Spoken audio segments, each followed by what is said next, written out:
It's a landmark day in Northern California hockey history. This morning, the Stockton Thunder and San Jose Sharks announced a full affiliation agreement at a news conference, and one of the men who spoke at that joins me here in longtime San Jose Sharks radio voice, Dan Rusanowsky. Dan, what are your overall impressions of this morning?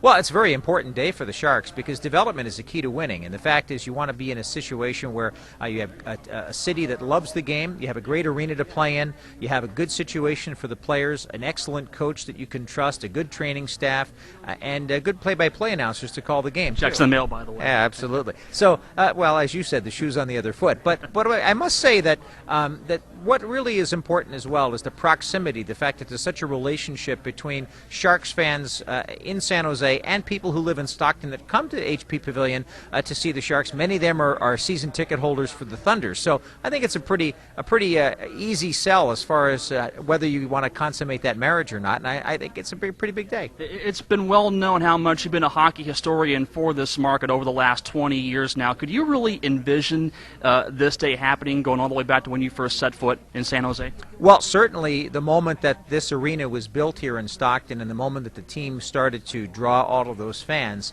you could see that something was brewing for a relationship. And, you know, it's not unprecedented for the Sharks to have an affiliation in Northern California in the ECHL. The team had an agreement with Fresno for a number of years. In fact, Matt was the coach of the team, Matt Thomas. So I think that that was something that worked reasonably well for a couple of years. But this is a much more natural situation. Only an 80-mile drive between the two cities. It's a great way to supplement what's happening in Worcester in the American Hockey League, which is 3,000 miles away. So I think you're going to see some interesting traffic between all of those cities. It's been well documented on how much Sharks GM Doug Wilson has been very steadfast at developing his own drafted talent within the farm system. So what kind of connections do you see between that and also now with Stockton?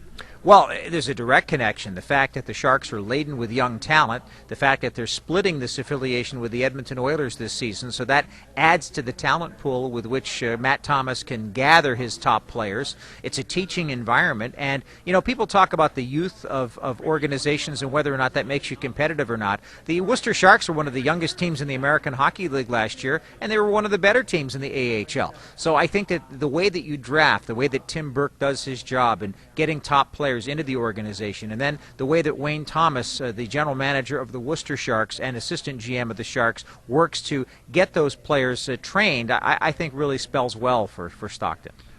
What do you think this day is like for Thunder and Sharks fans?